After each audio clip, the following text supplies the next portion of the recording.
This is Support is Sexy, episode 193, Exchanging Discipline for Habit.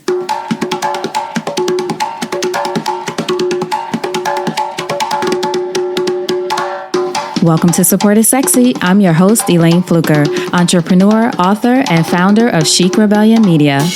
5 days a week, Monday through Friday, I interview inspiring women entrepreneurs who share their wins and their lessons to help you take your business and your life to the next level and create something sexy. Here we go.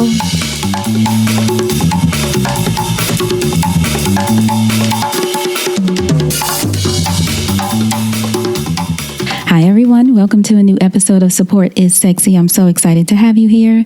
You know, it just would not be the same without you.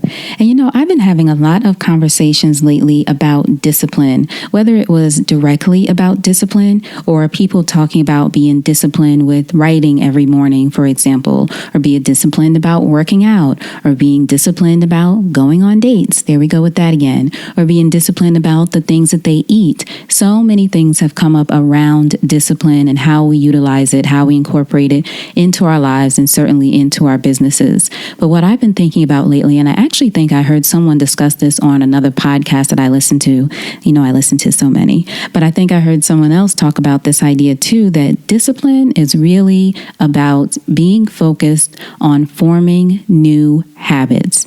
Changing old habits and forming new habits. Because you think about it, would you say that you are disciplined about brushing your teeth every morning? Hopefully you do that. I'm sure you do. Are you disciplined about it? Or do you do it mostly because it's habit? Think of other things that you do. Maybe it's a certain thing that you eat in the morning. Whether it's good for you or not, you probably do it out of habit as opposed to discipline. So as you're thinking about your business, your personal life, whatever you're going through at this time, I want you to think about the ways that you can shift the mindset around discipline and be focused on habit. And that is something that I am doing definitely in my business and in my personal life, especially in the area of working out, being fit, being mentally strong, physically strong, spiritually strong.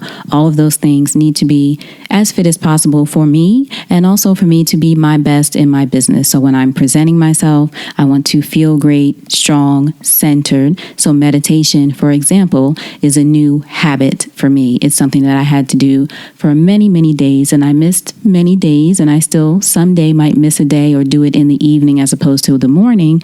But my new habit is meditating for 7 minutes a day every morning before I jump fully into whatever my work is going to be for the day or whatever my adventure is going to be for the day. So what I want to ask you to consider is, what is one area where you think you might be slipping or that you could use improvement? It might be something that you were doing great with for a while and then you started to slip. Maybe it's something you're eating. Maybe it's not working out as much as you want to. Maybe it's something in your business. You were on point with it. Now you started to slip. I know with me, with the podcast, which I love doing, there are days when so much is going on. I think because of relocating, being around family, trying to handle some things for a family, not to blame it on that, but it's just my life has changed. Responsibility has changed. Obligations have changed. My time has changed. So there are things that are slipping that I really want to tighten back up and keep that habit intact. So for you, what is the thing within your business or within your personal life? Just one thing. We all have a few things probably that we can look at and say, oh, I could tighten up there, or this would be better if I fix this. Not fix, I don't want to use the word fix. If I tightened up this area there. So think about, though, one thing. Don't do a list. What is one thing that you feel is an area where you could use improvement, where it would just be better for you overall if this thing was tighter? Okay, you got that one thing in mind? Great. Now, when you think about that one thing, what would you say that you can commit to today that will make a difference in that area? Not something that you're going to start next month, not something you just say open-ended, I'm going to do whenever. What can you do today? What can you commit to today to changing, to make that thing be better, to improve that area that you want to improve? What is the one thing that you can commit to? And don't think of a fantasy answer. For example, if you say, I'm going to pay off a certain credit card, don't make your answer be, I'm going to make $1 million. Maybe you'll make $1 million eventually, but what is the thing that you can do today? And if you can make $1 million today, hey, great.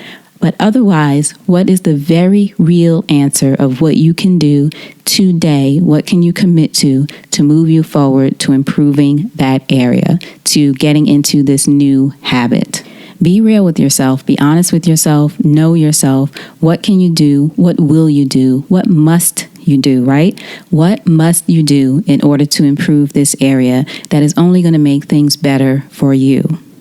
Then, after you have that in mind, think about this. Can you commit to doing that thing for at least 66 days? Now, don't get too frightened. I know that might sound like a lot. Really, it's just 2 months and a few extra days, 2 months and about a week. But 66 days is what studies now show is the amount of time it takes to form a new habit. And the reason they say it takes that amount of time is because you need it to become automatic. So this is what I started with talking about discipline. We think it's all about discipline. Discipline may play a role in it, but really it's about forming a new habit. And according to many medical studies, things I've researched, other people have researched, psychology studies, they say it takes an average of 66 days to form a new habit, for it to become something that is automatic for you. So for this thing that you have committed to doing, will you commit to doing it for 66 days? What I suggest, don't think about, oh my gosh, I have to do this for 66 days. Think about, from whatever today is when you're listening to this, 66 days from now, give it the date. I am going to do this new thing until such and such date. This way, the date's on the calendar, the date's down the line. You don't have to think about it. That date is coming, whether you do the thing that you said you're going to do or not. You don't have to count the days. You don't have to be thinking about, again, oh my goodness, I have to do this for 66 days. Now, your thing might not be you're going to do whatever this is every single day. Say you're going to run every Monday, Tuesday, and Wednesday of the week, or whatever it is. But you have to do that between now and the date that is 66 days from now. Will you commit to doing that? I hope you say yes, because that is how you will form a new habit. Commit for at least 66 days. And of course, the next thing that we know will help us form new habits or to stick with our habits. Support is sexy. You do not have to do it alone. If it's something you could bring somebody in with, so if you're going to start running or walking or working out or going to the gym or eating a certain way or whatever it is there a way that you can enroll other people in your circle into this new thing? Even if not, is there a way that you can make sure that they hold you accountable? That is the thing. Doing it by ourselves is great if we can, if it's something that we can do on our own or need to do on our own. Some things might need to be done on your own. But in most cases, there is a way for you to get support. And I would offer paid support is probably best. Not that you have to pay someone. Of course, you can have friends check on you, family check on you, people to keep you in line. I tend to find that those people give us more slack than we probably need to have when we're trying to form this new habit, right? Because we're not just using our will and our discipline. We're trying to form a new habit. So if it's just a friend who's supposed to go walking with you and then it's raining and you don't feel like it today and they don't really feel like it, so y'all not going walking. You want someone who says, nope, 6 a.m, we said we were going to do it, let's do it. Most people who are that person and that committed to it are personal trainers or some other paid accountability partner. If it's something mentally or some kind of thing that you're trying to get together psychologically, a paid therapist or someone like that is probably going to be the best person to hold you accountable to this new thing that you're doing.